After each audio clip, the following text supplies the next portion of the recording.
Nifty मंच पर स्वागत है। आज के कीनोट स्पीकर हैं सुरेंद्र कौल साहब, जो कि इंटरनेशनल कंसल्टेंट है, out of box innovative ideas के बारे में प्रॉम्प्टली किसी भी सब्जेक्ट पर अपना करेक्ट व्याख्यान देने के लिए, चाहे वो प्रबंधन का विषय हो, चाहे कोई वित्तीय स्थिति हो, चाहे कोई इंटरनेशनल राजनीतिक समस्या हो, या इंडिया की फर्स्ट की बात हो, या सनातन धर्म की बात हो, या कश्मीर समस्या के बारे में कोई, और जो कि आईआईटी रुड़की के 73 के ग्रेजुएट हैं, दुनिया देखी है, संकट मोचक हैं। कौल साहब, आपका बहुत बहुत स्वागत है।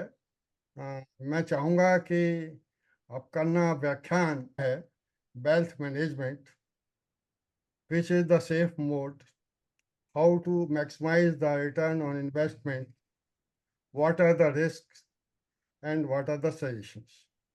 ओवर टू कौल साहब। भाई, सबसे पहले तो मेरी तरफ से बहुत बहुत धन्यवाद कि आपने मेरे को इनवाइट किया इस प्रोग्राम में। और ऋषिपाल आर्या साहब भी जो है इसमें भाग ले रहे हैं। इसका बड़ा अच्छा हमको क्या कहते हैं लाभ मिलेगा।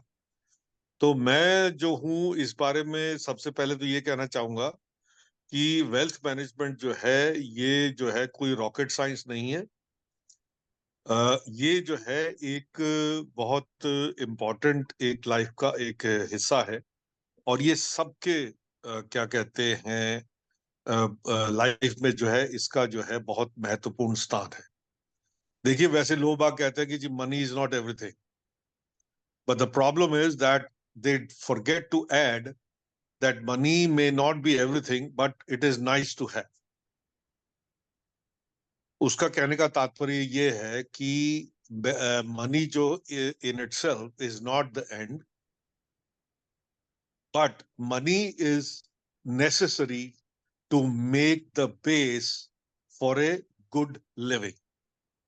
बगैर पैसे के आप बिल्कुल मिजरेबल लाइफ लीड करोगे, इसमें कोई शक नहीं है। हाँ, आपके पास एनफ पैसा है तो आपका एक बेसिक जो है फाइनेंशियल जो बेस जो है वो बन जाता है। और उसके बाद जो है फिर आप क्या कहते हैं अपनी जो भी आपकी खुश रहने की जो भी आपकी तरकीब है वो आप अपना सकते हो। वो तो खैर एक डिफरेंट सब्जेक्ट हो जाता है।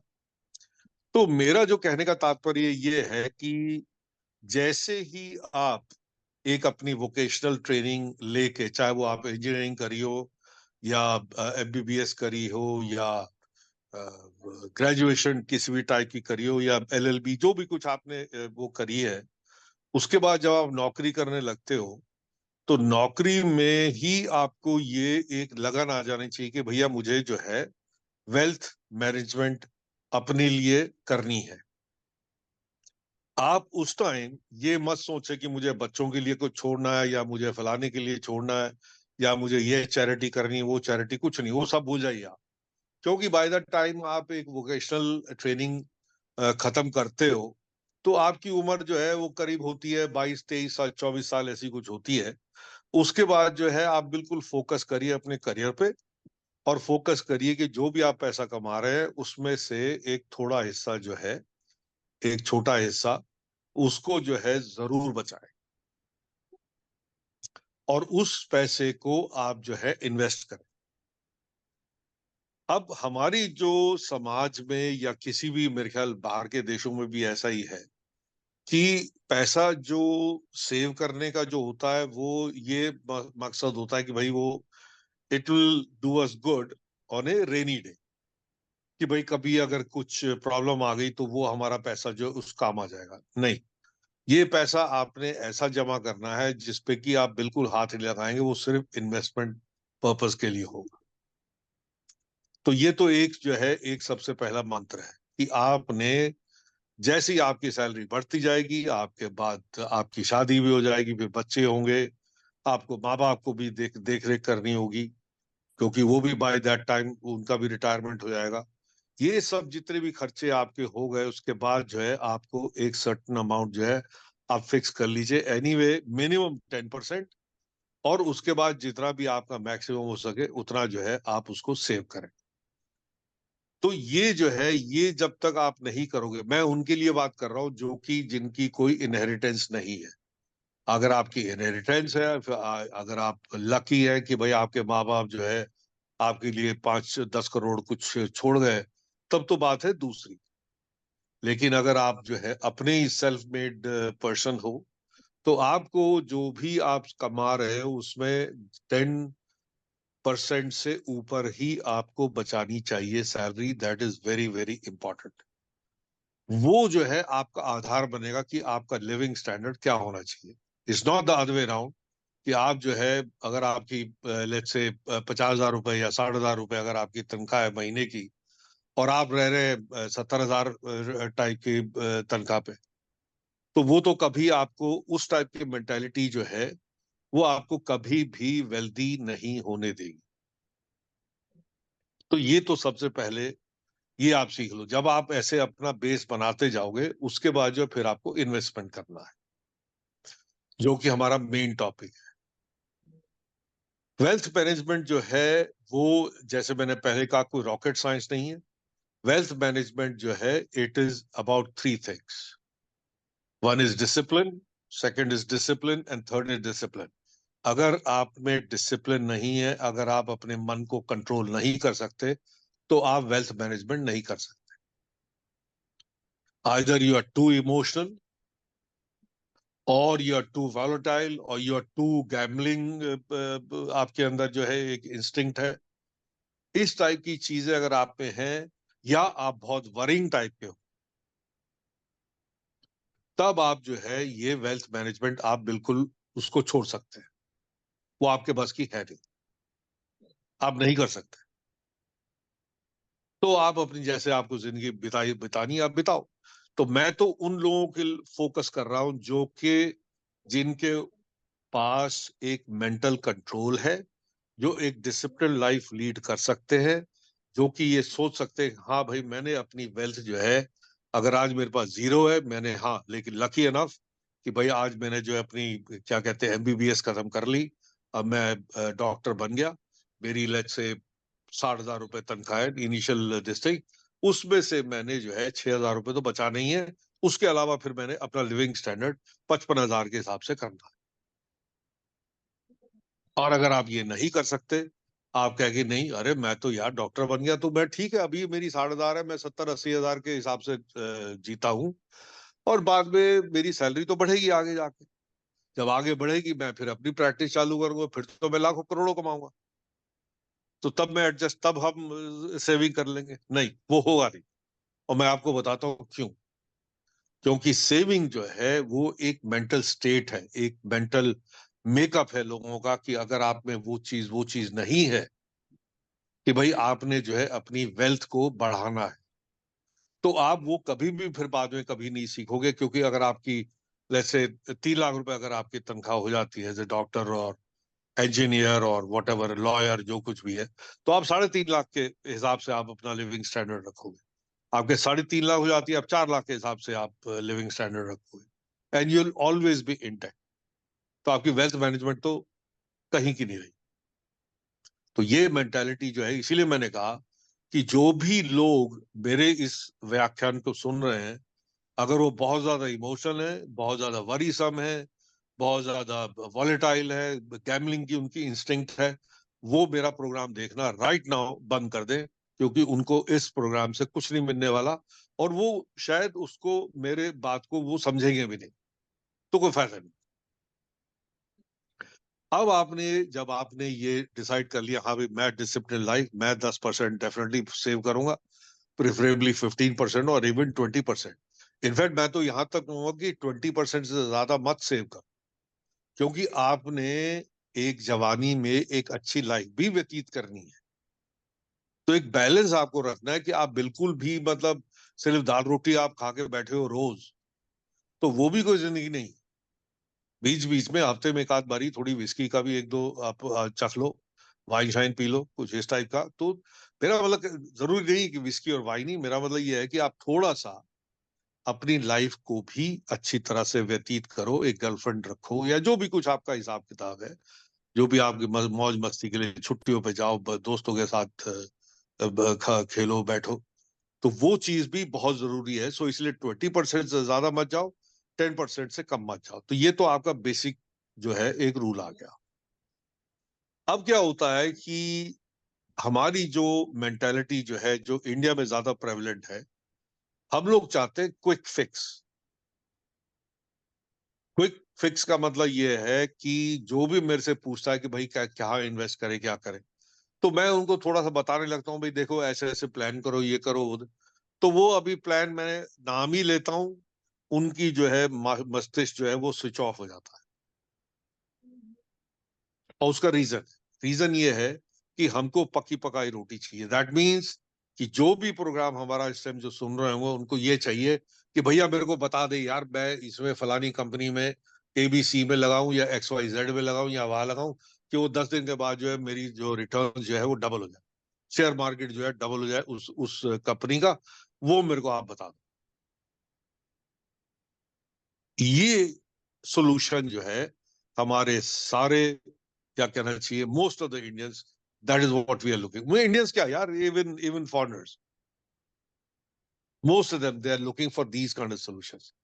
तो वो भी मैं बता दूं कि अगर वो कोई ऐसा आदमी जो कि इस प्रोग्राम को देख रहा है और वो ऐसे कुछ सोच रहा है कि मैं आपको 3-4 टिप्स दे दूंगा कि भाई साहब इस शेयर में लगा दो, तो भाई साहब वो भी इस प्रोग्राम को बंद करके बैठ जाए आराम से, क्योंकि वो सोल्यूशन ना मैं दे सकता हूं, ना जो बेस्ट से बेस्ट CFA जो है जिसने किया हुआ है वो भी नहीं दे सकता। क्योंकि जो भी ये जो इन्वेस्टमेंट्स वगैरह करते हैं उनकी एक पूरी टीम होती है, और वो टीम जो है कंपनीज के पूरे हिसाब किताब देखती है, उसमें फ्यूचर पोटेंशियल देखती है, फिर थोड़ा सा अपने एक्सपीरियंस लगाते हैं, देन दे से कि हाँ भैया ये कंपनी जो है इसकी जो शेयर वैल्यू जो है वो अंडर वैल्यूड है, और इसके शेयर जो है आगे जाके बढ़ेंगे,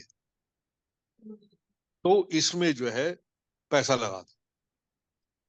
अब वो एक्सपर्टीज जो है हम जैसे रेगुलर लोग, even though we are engineers, we have analytical sense, doctors also have fantastic analytical sense, lawyers of course again बहुत उनमें अक्लमंद लोग होते हैं, लेकिन हम इन लोगों से, एक्सपर्ट से इस मामले में compete नहीं कर सकते, कोई चांस ही नहीं है हमारा। हाँ, 1-2 लाख में कोई एक आध का तुक्का लग गया, दो का तुक्का लग गया, वो बात दूसरी है, वो मैं उसकी बात नहीं कर रहा।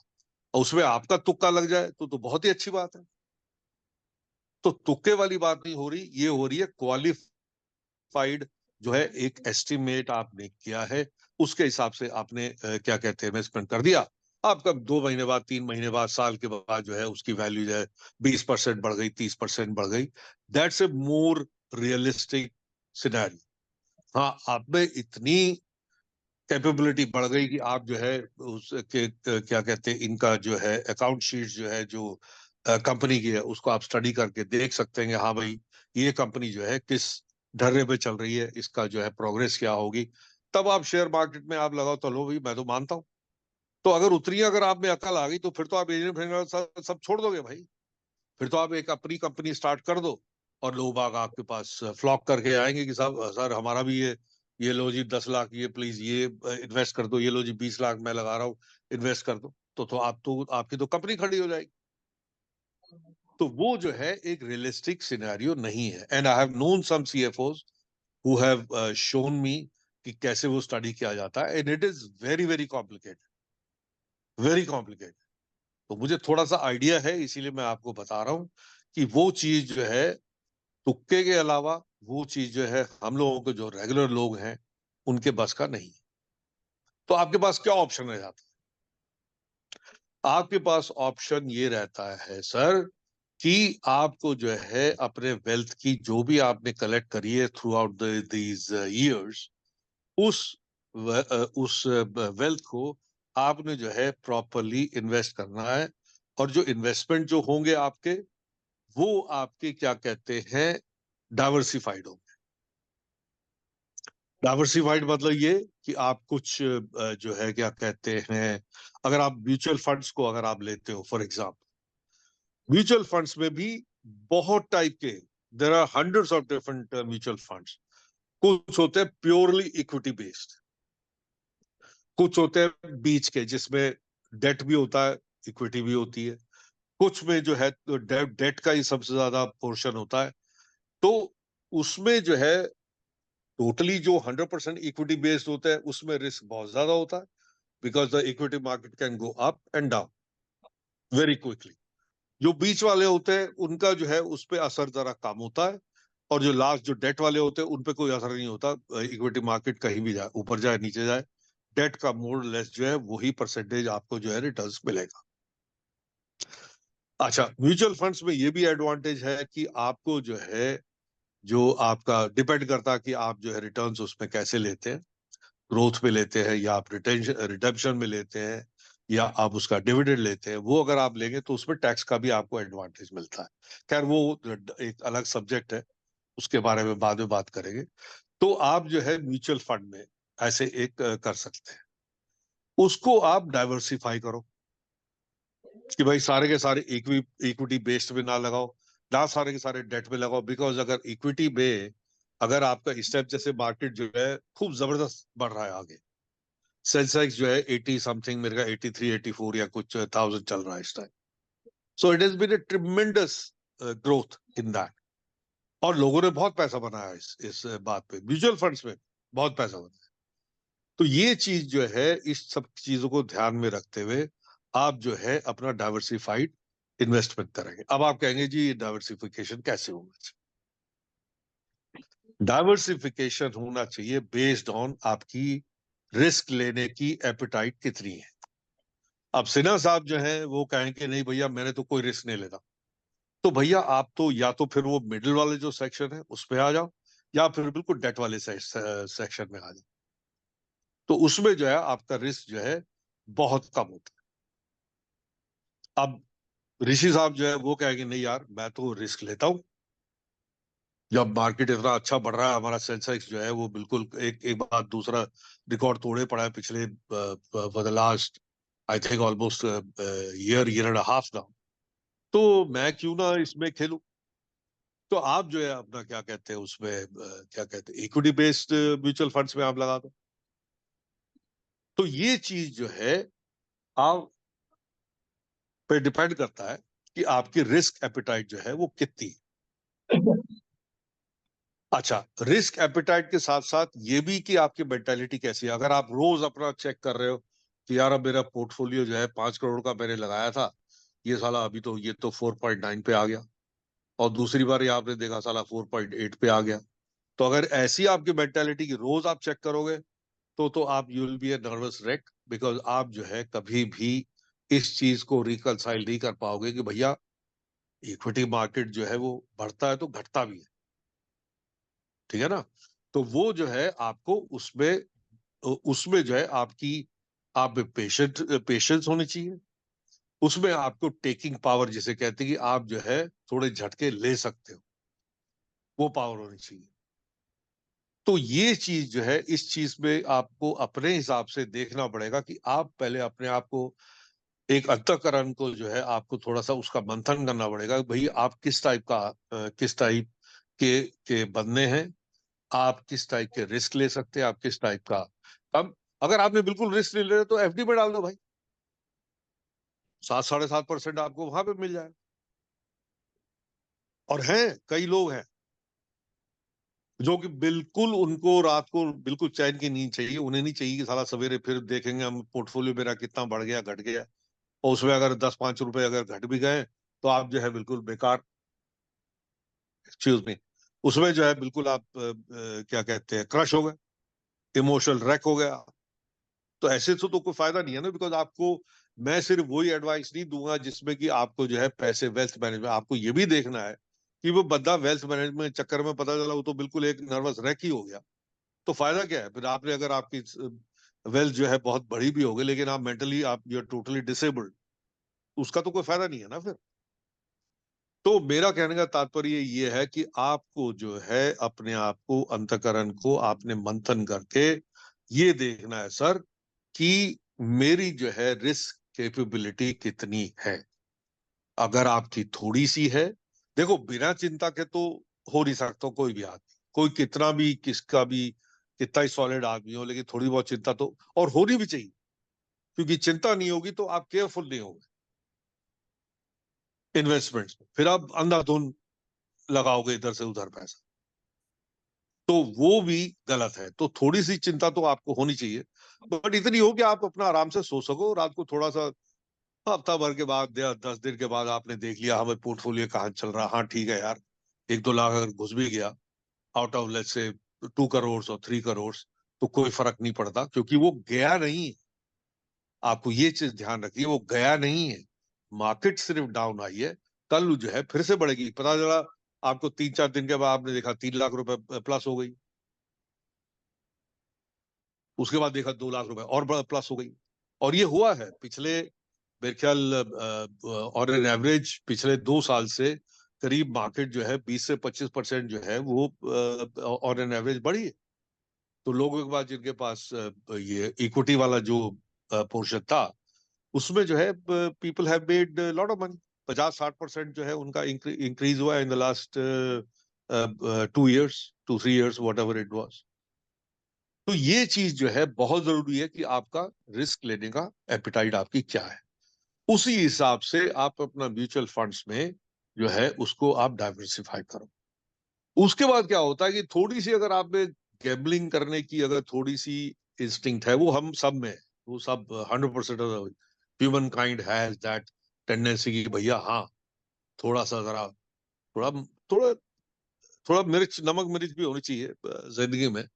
तो भैया ठीक है, अगर आपका टोटल पोर्टफोलियो जैसे 2 करोड़ का है या 3 करोड़ का है, तो आपने 4-5 लाख उठा के जो है टोटल इक्विटी में डाल दिए। भाई लोगों से पूछ पाछ के जैसे आपस में बात होती है, तो मैंने सिन्हा साहब से पूछ लिया, मैंने ऋषि साहब से पूछ लिया कि भाई यार तुम्हें पता है कुछ शेयर वाले, या आप लोगों ने मेरे से पूछ लिया, तो मैंने कहा यहाँ भी रिलायंस में लगा दो यार।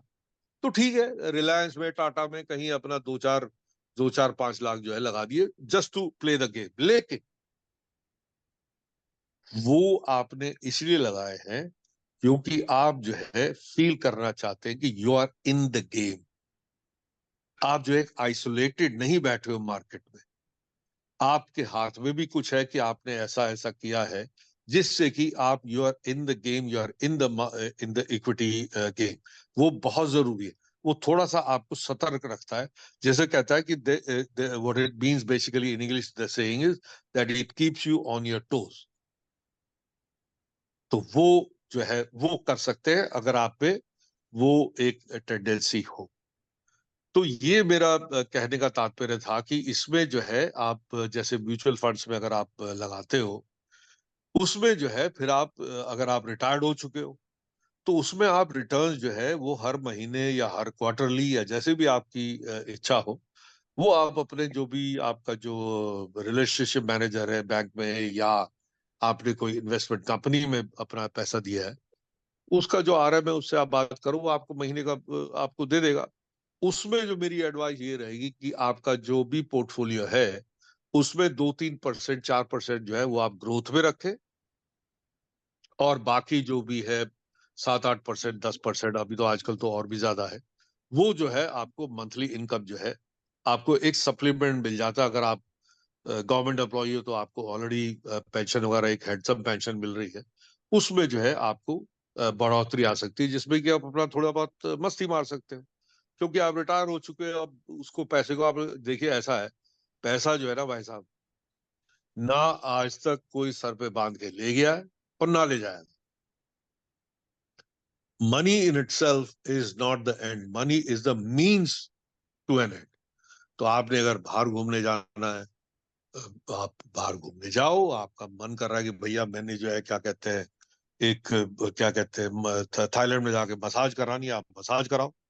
आपने 5 स्टार होटल में ठहरना, 5 स्टार होटल में ठहरो। आपको बिजनेस क्लास में ट्रैवल करना, बिजनेस क्लास, जो आपका मन करे करो, क्योंकि पैसा तो यही रह जाना है।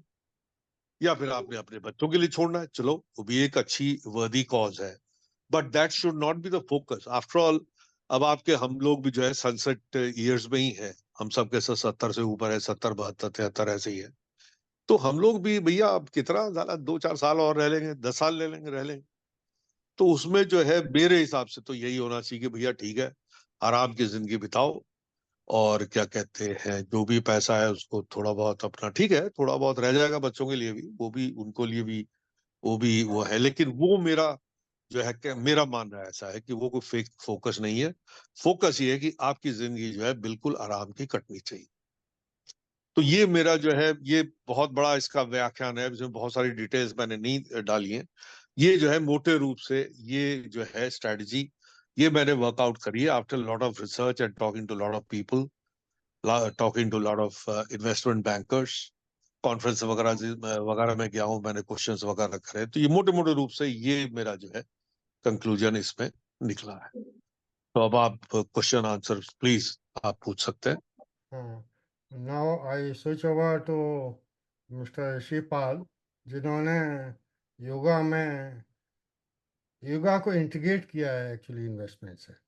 तो सर शिवपाल जी, आप कितने सहमत हैं और क्या आप पूछना चाहेंगे हमारे कॉल साहब से?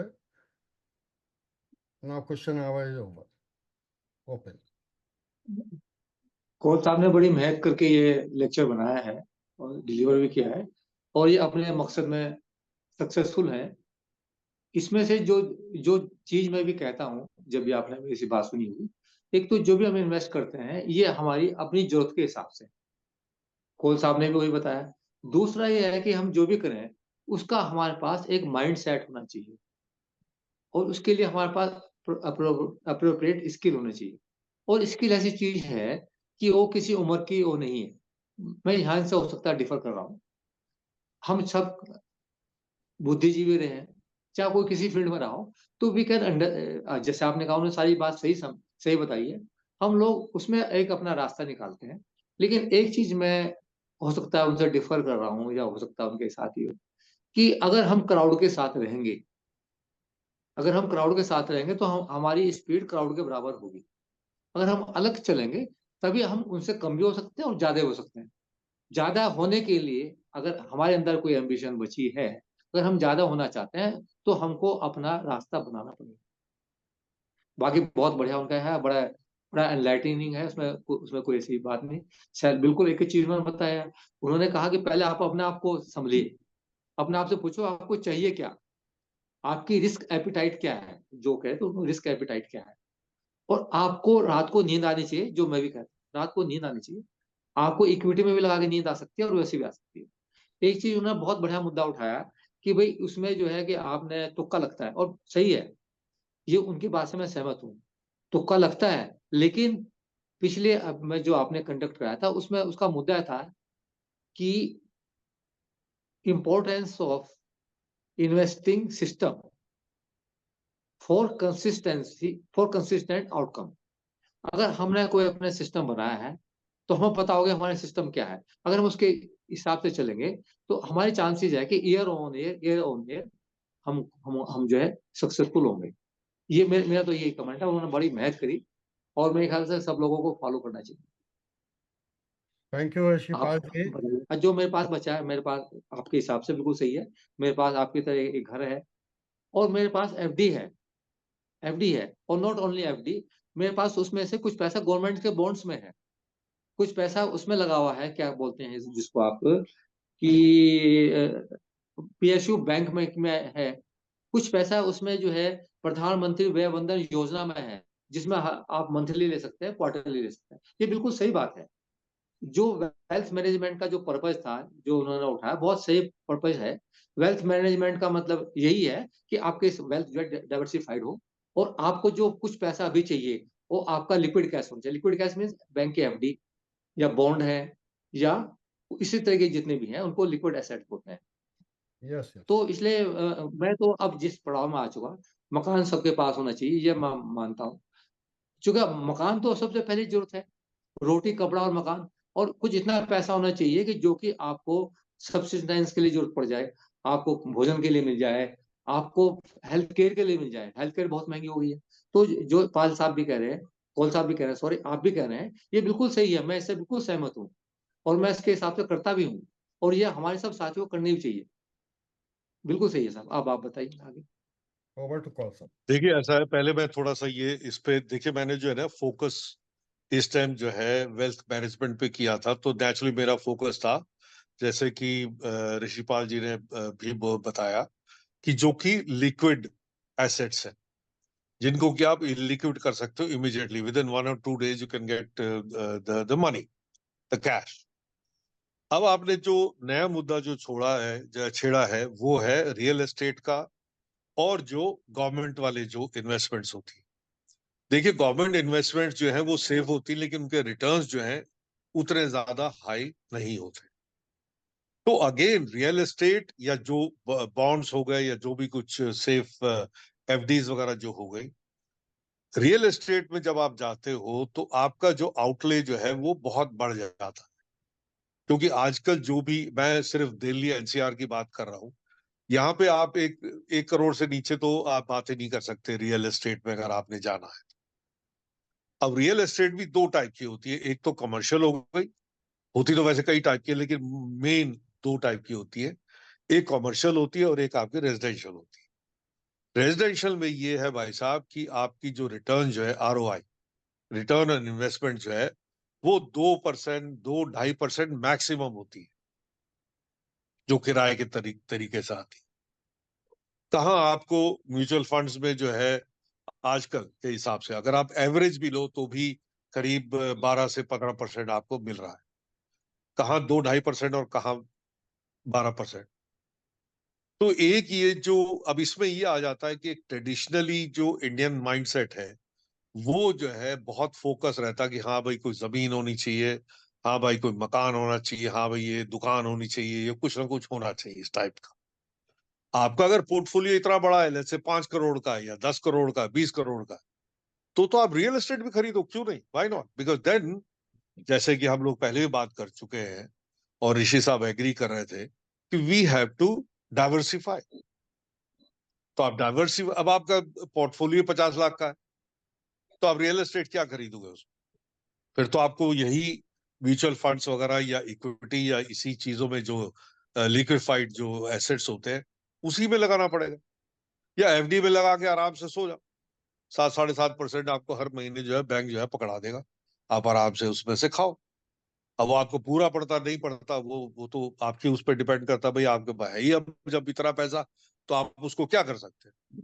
हाँ, आपका पोर्टफोलियो बड़ा है, 10 करोड़ का है, तो ठीक है, 1-2 करोड़ का आपने एक कमर्शियल आउटफिट पे लगा दिया, 1-2 करोड़ का आपने एक छोटा सा फ्लैट खरीद के बैठ गए, फिर आपने 5-7 करोड़, 5-5 करोड़ जो आपने म्यूचुअल फंड में लगा दिया, 1-8 करोड़ जो आपने इक्विटी में लगा दिया, ऐसे करके आप डाइवर्सिफाई करो, तो आप तो you are doing a very beautiful job of it.